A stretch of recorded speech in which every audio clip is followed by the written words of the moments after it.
Hello, and welcome to live Kerfefe Break on Deprogrammed with Keri Smith.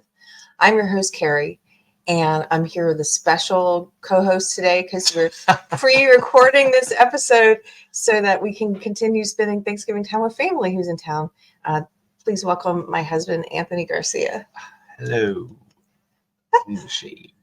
I know, this is weird. You can see it. Why do I look so white next to you? This light is like weird on my skin. It doesn't look normal. I don't look normal today. Anyway, welcome. We hope you had a happy Thanksgiving. I wasn't going to be able to do a live Kerfefe Break show today, so we decided just to record something special and put it up in case anybody wanted to hang out on the Friday after Thanksgiving. So yesterday, I hope you had a great feast, family, fun, friends. We had Anthony's mom, my mother-in-law, is in town, and we made all kinds of food. Keri made all kinds of food. I did make a lot of food. We had a sweet potato pie, of course. And what did your mom say? She said, I like pumpkin pie too, which you don't say in this house. But yeah, we had a great day. And then Anthony has shows starting. We're going to head to some of his shows today and tomorrow. And yeah, I just figured we'd do this special episode. So I don't know if you guys are in a food coma like us, but we're in a food coma. We watched a Thanksgiving movie. We watched Planes, Trains, and Automobiles. Yeah. And we also watched Manhattan by Woody Allen.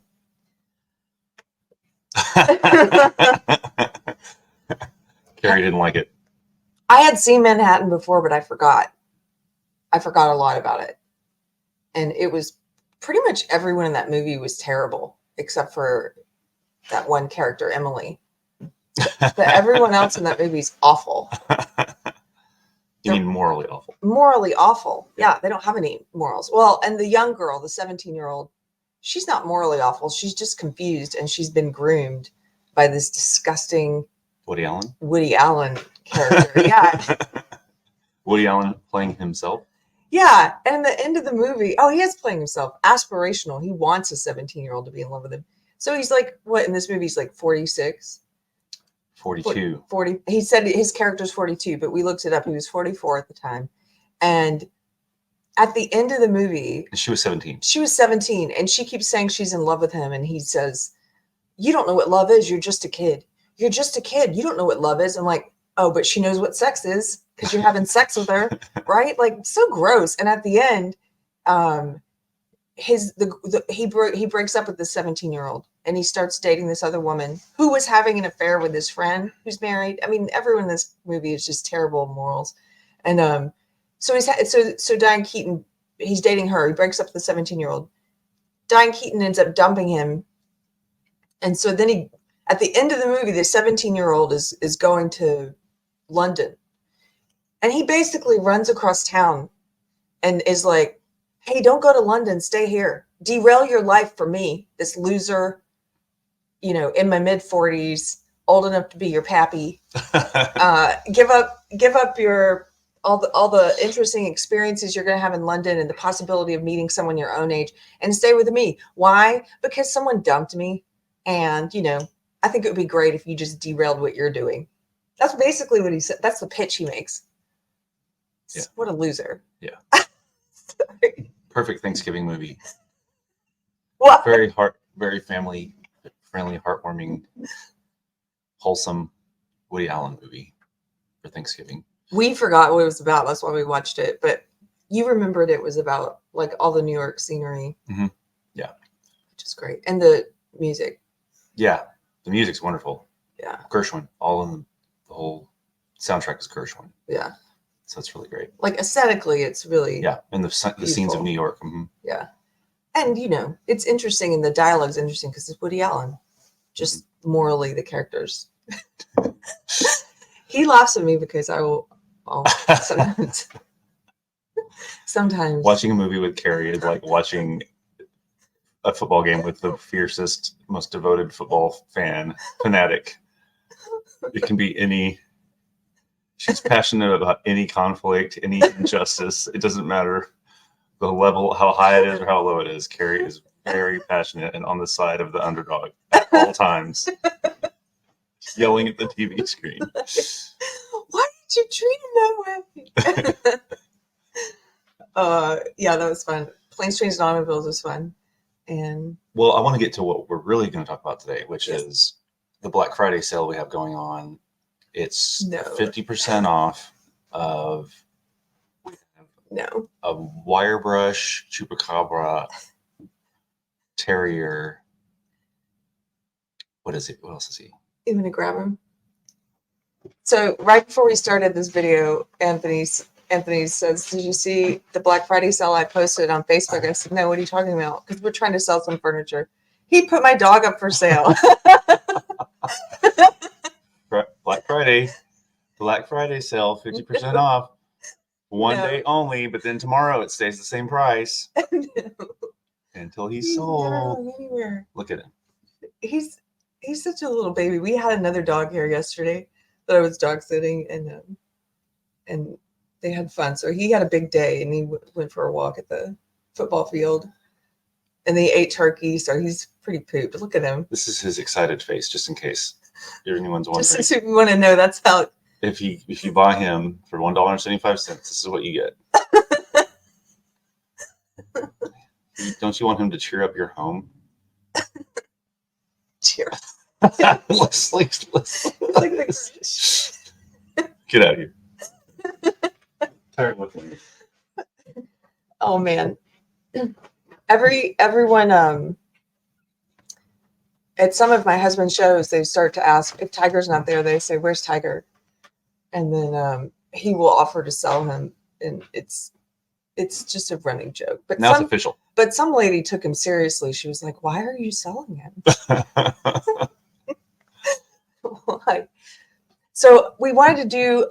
Somebody in the comments, thank you so much, mentioned that I didn't do my gratitude list this year, and I realized, you know what? I never even intended for that to be a permanent thing. But I have done it every year, even on my old podcast, did a gratitude list. And I think it's really important. Even before I was a believer, I kept a gratitude journal back when I was not a Christian, but I had read about the benefits of being grateful. And I was woke. So I was going through some hard times. And neuroscientists say that if you acknowledge things that you're grateful for, if you write them down, if you think about them, that it actually makes you more grateful. It's one of those things that keeps giving back. And so I think it's a good practice. And I wanted to, since someone mentioned that, I wanted to do that. I just wanted to show you this quickly because every year in the social justice and woke world, you will see articles like this. They do it every year around Thanksgiving. There's tons of them. This one happened to be this year. This came out this week in The Nation.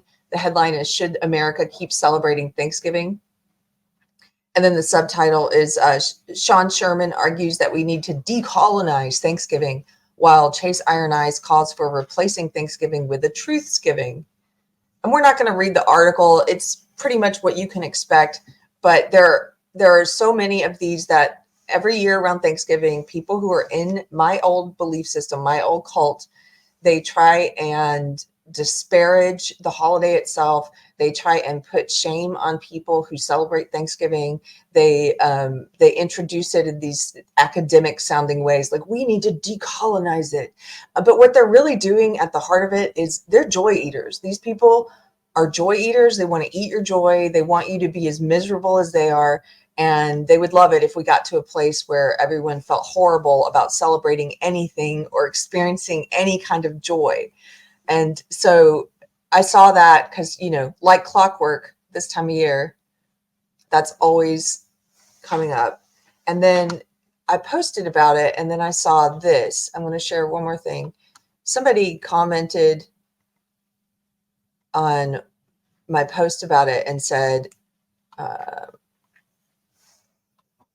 let's see, why is it? There it is.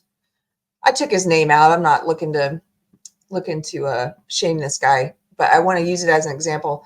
Somebody replied and said, "What's being celebrated anyway? It seems religious and or ritualistic. I'm sure we can give thanks daily and drop this idea. And I thought this is so silly because I replied to him and said, yeah, it is ritualistic. And I think humans need rituals. We need rituals.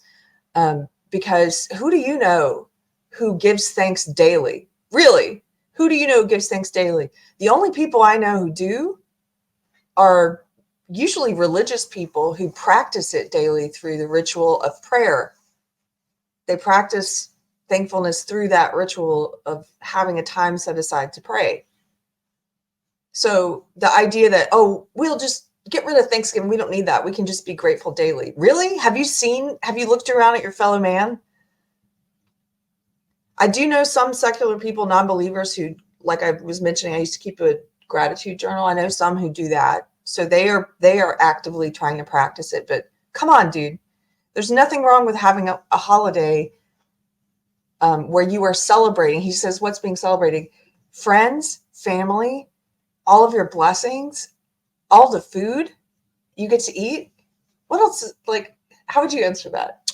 I would be thankful for the imperialistic colonizers that came over, and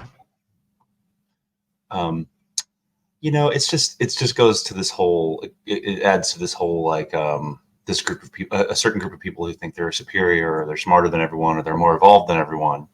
So, and it's somehow primitive to engage in anything that connects to something higher than you, even though they would probably say that they are connecting to something higher than them, or that they're deeper, that they're intellectual in some way. It's like connecting in any sort of traditional way, or utilizing any sort of traditional,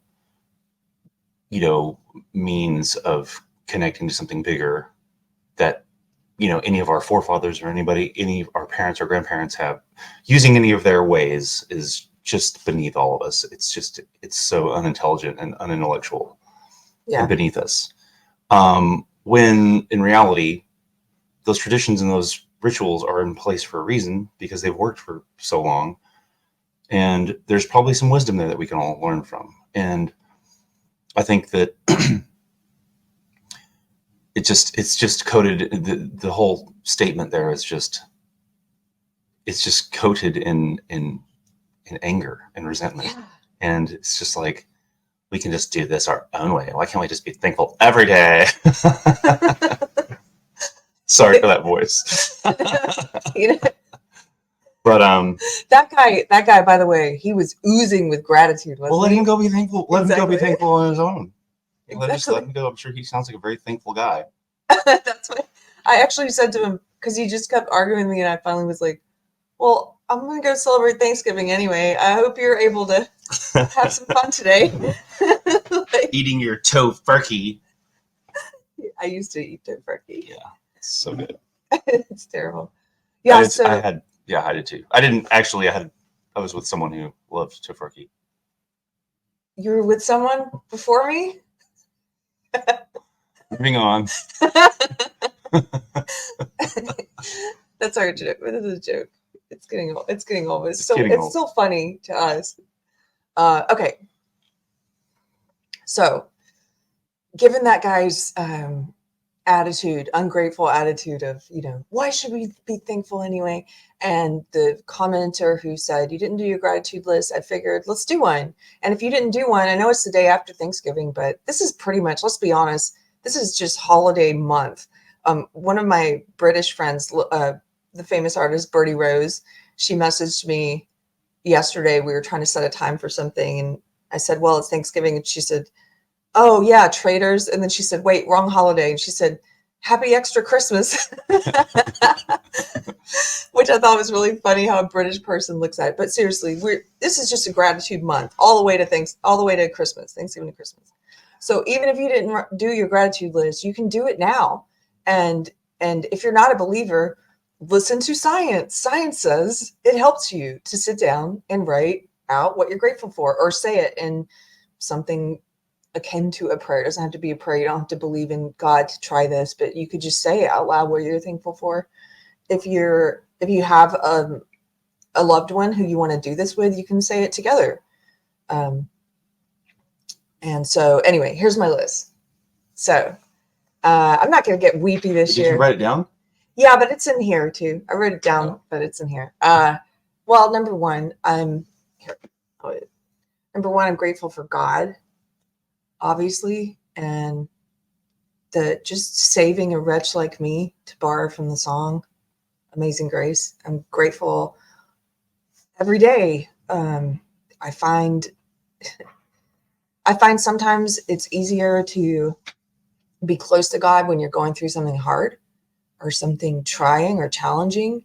That's one of the silver linings of something awful, is that when everything else is ripped away, or the things that you usually rely on are gone, or whatever, when you're stripped bare, that it's much easier sometimes, if you're a believer, or maybe you're not. The first time I found God was a time like that, where then you're just relying on him and he pulls you closer to him. So one of my prayers, actually, when a friend or family is going through something hard, one of my prayers is, God, use this for good. Use this to pull them closer to you. Because I know that that's really especially possible during hard times. But so when I'm not going through hard times, I try and pray, help me stay focused on you so that I don't have to go through another hard time. Like, I don't want to do that again. So it's, sometimes when things are good, I'm finding it's easier to, and longtime believers will probably be saying, yeah, it's easier to just get complacent. And I don't want to be complacent. That's why rituals are important. And so, prayer every day, going to God when I'm contemplating something or thinking about something, or even if it's something that you think is not, if you're still in that place where you're a new believer and you like separate things into like, this is a God thing and this isn't, right? This is a world thing. This is something about the podcast on things I have to do. I'm like, no, they're all God things. If I have a question, I take it to him. So I'm very grateful for that, and grateful for his wisdom and continuing to light a path for me and for us. And okay, that's enough God talk. All the atheists are gone now. They're like leaving. 1 star. Okay, I'm also grateful for my husband Anthony. He is he's very funny. He's always making me laugh, and he's just everything special. Very handsome, very talented, but very deep. And I would say you're romantic at heart. You're emotional, but also strong and masculine, and knows how to. It learns how to fix things and do things around the house, and is teaching me things, and is always growing and expanding. I know you're feeling uncomfortable because you're on video. I'm just amazed that you're remembering the list by memory that I made for you to read. See what I mean? Right there. Funny. Example. Funny. And if I was here by myself, I might get emotional. I'm not going to get emotional.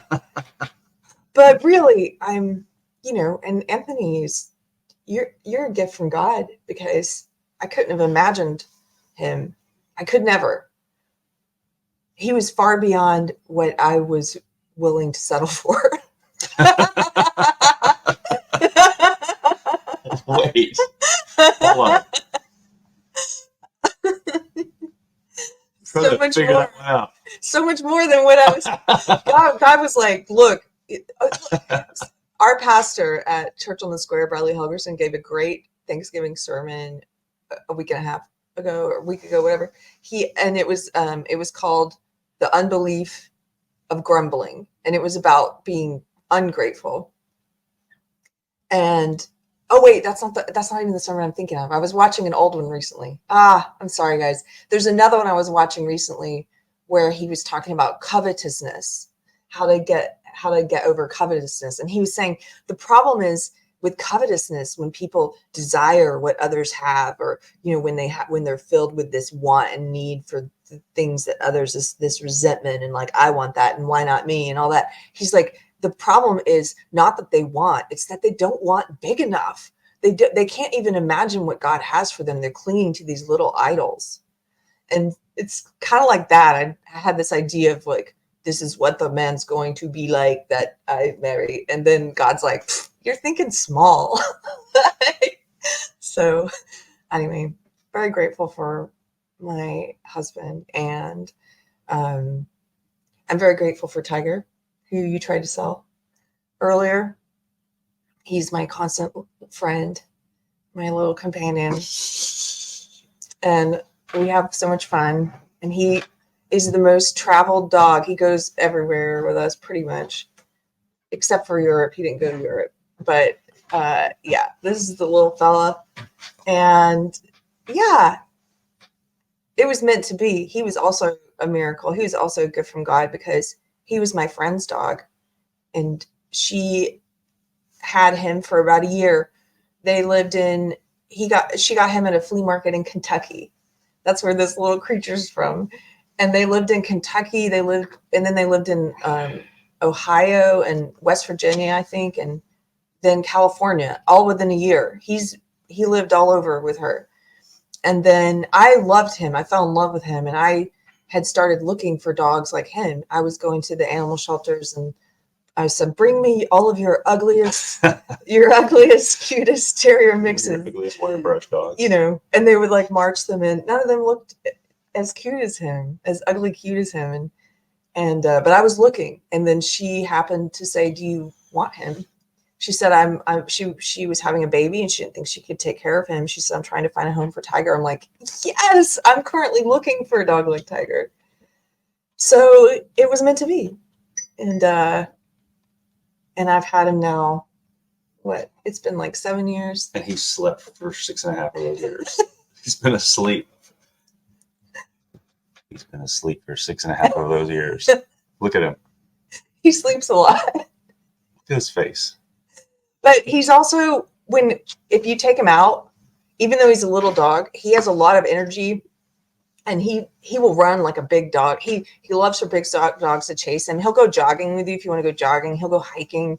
Like, he has great stamina. He's really active. But at home, he's totally like a cat. He sleeps most of the time. And he likes to sleep up on the top of the couch like a cat. His face is so funny. Get out of here. Go sleep.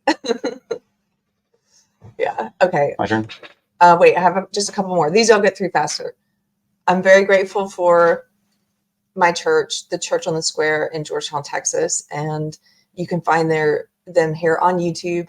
My pastor, Bradley Helgerson, the elders at our church, and Bradley's wife, Pam, and all the ladies at our church. And it's like a family.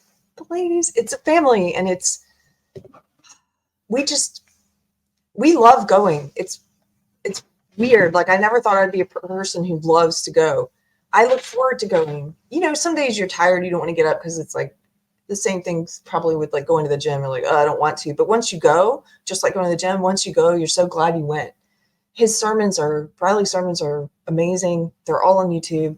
And I don't know what I would do without that kind of support system.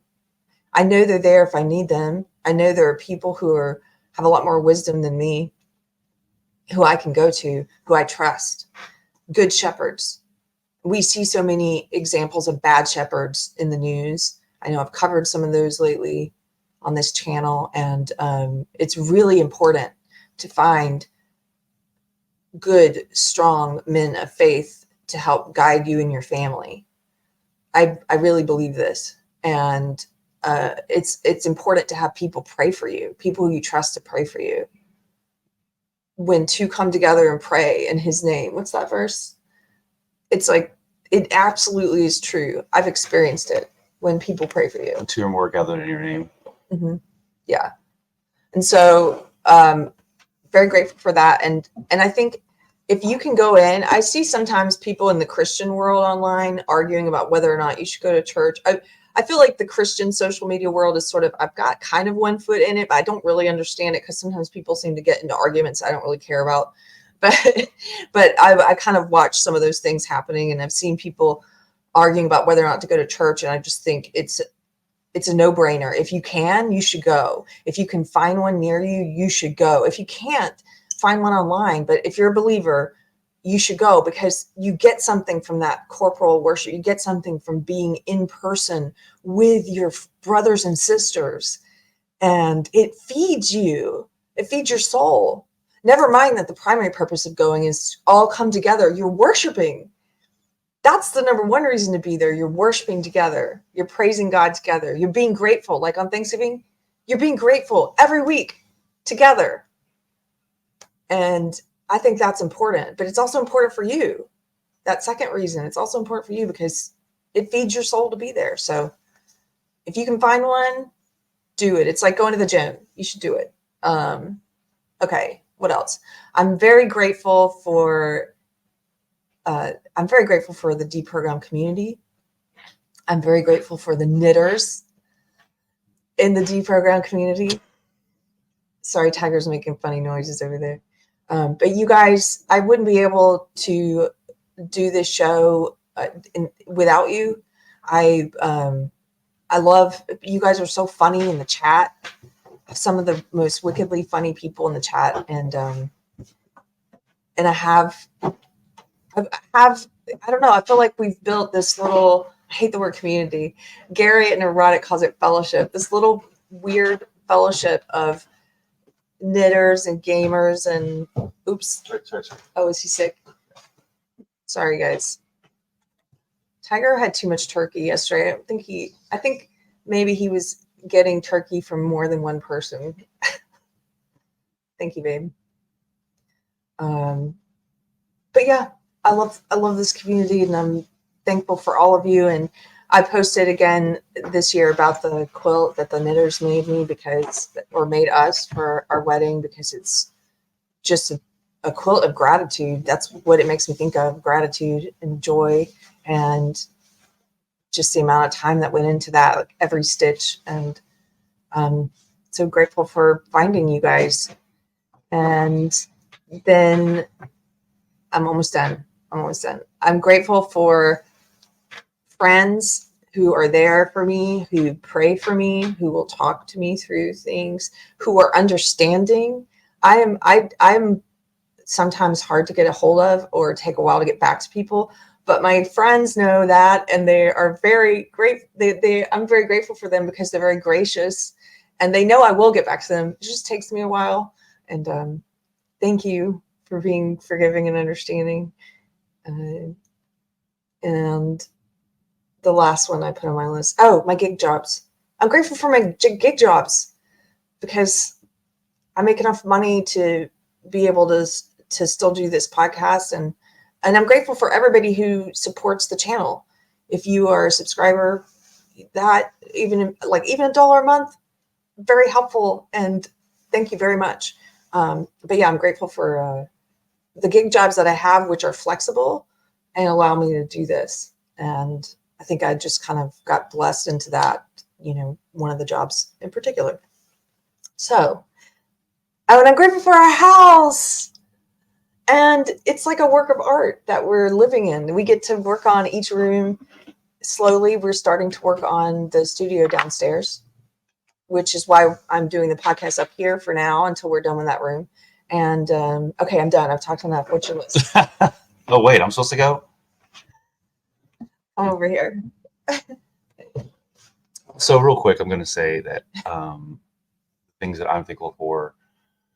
I am thankful for, I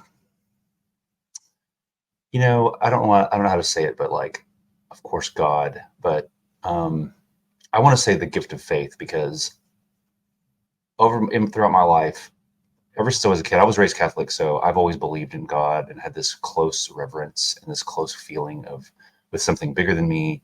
I was raised Catholic, like I said, so I identified that with that higher power, with the God that is associated with Catholicism. And throughout the years, I've definitely fallen away, come back, fallen away, come back. It's been this pattern. But that gift of faith has always been there. And that ties into being thankful for Keri, because when she and I met, I was certainly way too smart for religion and way too smart for anything traditional. I mean, I was really very far beyond and too evolved for anything having to do with anything traditional. And me too. I was like that. And so it was really one of the things that appealed to me about meeting Keri, because she was different than any other girls I was seeing at the time, because the other girls I was seeing at the time were, well, I don't want to put it in those terms, but what I will say about with Keri was that she knew who she was, or she was very strong in her beliefs. And it kind of awakened a side of me and showed me there is this side of you that's there. There's this side of you that's always been there. There's this side of you that still prays to God. There's this side of you that has always, been humble before God and been humble before something bigger than yourself, and that you've listened to in the past and you've been close to. And it's, it's okay to still tap into that sometimes. It's okay. It's okay to say you pray sometimes. It's okay to even let yourself pray sometimes. And I really had a lot of hangups with that. And what meeting Keri showed me that it was okay. It was still okay to do that. And I still consider myself to be on this path of coming closer to God. I've engaged more habits for myself, of trying to be closer to God, doing other things that allow me to be closer to God, but also allows me to be more honest with myself. And which also brings me to being thankful for sobriety, because I think the sobriety, Keri and I have both been sober for 4 years. I decided that I had to get sober 4 years ago on my 45th birthday, because I just knew that I was going to probably be dead. I was getting signs from my body that I needed to quit. I needed to make a change. And I had been just drinking a lot, especially as a musician, and just in certain situations. I mean, it was just one drink led to blackout all the time. There was no in between. And I just needed to quit. And I told Keri that I was quitting for a year, and she said she wanted to quit for a year too. And that really opened up the concept of honesty with yourself. And I realized how much I was lying to myself about, not only about how much I was drinking, but how much, it led into other ways. Because when you have an anchor like that on your soul and on your heart and on yourself and on your person, spiritually or psychologically, it bleeds into other. If you lie to yourself about what you're going to put in your mouth and consume and alter your mind with, that isn't good for you, then you're going to lie to yourself about a lot of other things. And it's going to cause you to feel, it's going to just have an effect, a wave effect, a ripple effect to the other parts of your life. And so I learned a lot about being honest with myself, and I'm so glad that I did. And I'm very thankful for that, because it's not just sobriety from chemicals, but it's also sobriety in just spiritual sobriety, but also psychological sobriety. And it also has put me on this quest to be, a good person.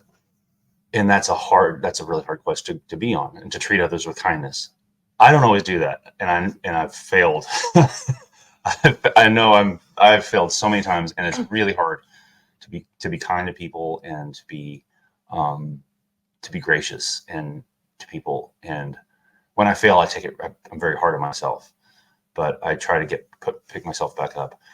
And of course, I've been reading a lot, as you know, Keri. I've been reading a lot of the Stoicism, the Meditations by Marcus Aurelius since last year. I've been chipping away at it for a year. It's not a big book, but there's a lot to chew on. Every line gives you something to think about.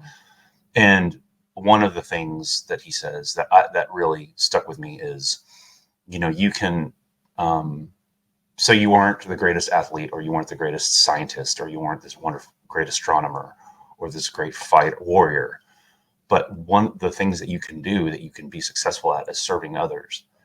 And that it's like, that's easy to do. You can do that. We can all be successful at that. And that's a very, that's a real, that's something for me personally to achieve and to keep me humble, to keep me honest with myself and to keep me humble. And the other thing is, as well, is accept what fate brings you as if someone had measured it out for you on scales and brought it to you. And it's just it's the perfect weight, exactly what you need. This is what fate is bringing to you, like something at a market. And when you look at it that way, you might not, you can look at it, helps you to look at it in an objective way and say, this is not something that's happening to me. This is something that's been given to me. This is something that, this is what I'm accepting, or this is what's been given to me. And this is, I should accept it with gratitude. I should accept it with thankfulness.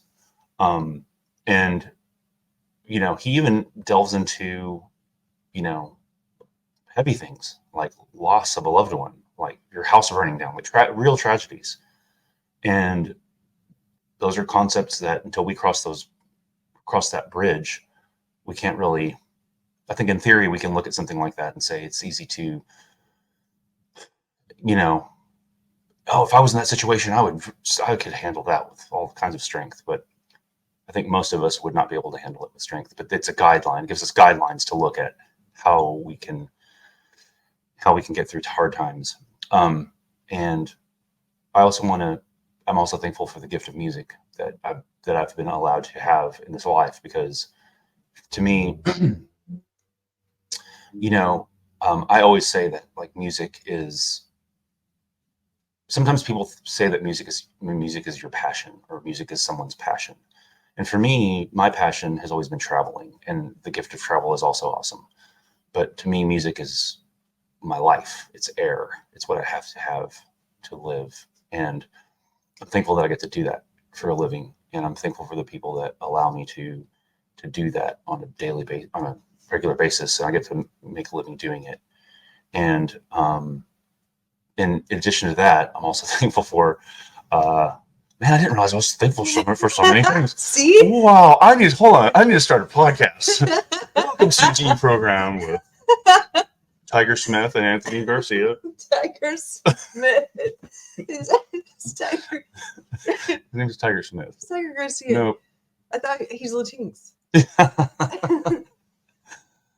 The other thing too that I think we can all, that's really been kind of put back in front of me a couple of times now, is just is our physical bodies and our physical health. And that also ties into sobriety too, because, you know, obviously I realized when I quit drinking that I was destroying myself. That was one of the reasons. I was destroying my physical body, and I was putting an anchor on my body, or on my soul every day. And just like, why are you making life harder on yourself than you need to? And I've just had, you know, just some friends. I recently had a friend who died. I can't remember, what is it, ALS? Was that the disease? Yeah, he had ALS, and there's a buddy of mine from high school, my age, maybe even a year younger than me. And it just was, it happened very quickly. And, you know, you see things, you look at mortality in a different way, and you look at our bodies in a different way, and how, even if we're doing everything perfect, or even if we're doing everything, we're trying to be our best, sometimes our bodies still fail us. And, you know, I'm thankful for health. I'm thankful for the clarity to take care of what I have, mainly. And, you know, and that's it. And the final thing is, I'm also thankful for the Deprogrammed community. Really, I'm very surprised at how supportive this community is, because, I mean, this community is also very supportive of my music. They're the ones that get on there and support all my videos and listen to my stuff. And I mean, it's just, I'm really very amazed, and it's really, it's very humbling, and I'm very thankful for all the times that people, and I've even gotten to know people in the community just in my own, just personally, directly. There's several people that come and comment on my channel, come to the house concerts, and come to our house concerts and things like that. And people that have just, that I share also similar music interests with, and we chat about stuff sometimes. So it's been really great. And I thank y'all for supporting Keri too, because you know, I think what she's doing is special, and I'm very thankful for Keri. And not only has her husband, but just what she is doing. She's a rare person to find who's not only intelligent and able to have and very insightful, but she's also not afraid. She's also fearless and not afraid to say what she sees. She's not afraid of that, and that's not something you find. And also someone who's tactful and lovable and likable, and people. She can also just sit there and talk with you for hours about things that have nothing to do with the world, that have nothing to do with the culture or politics or anything like that. She will eventually, she can, but she doesn't. She has other parts of herself. She's just a multifaceted person and very intelligent, very talented person. So thank you all for supporting her. And did I forget anything else? Oh yeah, You didn't say tiger. that's it, guys. Thank you. Happy Thanksgiving. See, they have this this fake antagonistic relationship. Look at this face. Help me, guys. Hey, guys, this is Tiger Smith. I'm being held hostage. Please save me. Don't. Somebody's gonna clip that and be like, look at Keri's poor dog. And of course, I want to finally say that I'm thankful for my mom. She's here. Oh yeah. And my mom is, I'm so thankful for her health, and she's got nothing wrong going on with her, and she's able to drive 5 hours to come see us on her own, and we've just had a good time, and she's the greatest mom you could ever imagine, you could ever dream for. And so I'm thankful for her, and that's it. And I'm also thankful that the Texas Tech Red Raiders are going to beat the Longhorns today at 6:30 p.m. I forgot to put on my game earrings. Yeah. So everyone, if you're a Longhorns fan, please consider switching sides. And guns up. Get your guns up, red and black. Guns up. Okay, Michael Crabtree. I'm out. I'm gonna go. Okay, we're going. Thank you guys so much. This has been a funny, impromptu episode of Kerfuffle Break on Deprogrammed, and we're going to be running it. We're not doing it live. If you're watching, that's why we haven't responded to chat. I apologize. It's because we pre-recorded it so we can go to some Thanksgiving shows that my husband's doing today. And I hope you had a great holiday week. I hope you continue to have a great holiday week. And hey, even if you're British, even if you're in another country, why not just adopt this holiday? Have fun. Have a feast. Okay, guys. We'll talk to you later. We'll be back on Monday at our regular time with a live show, 1:00 Central on Monday. Take care. Bye.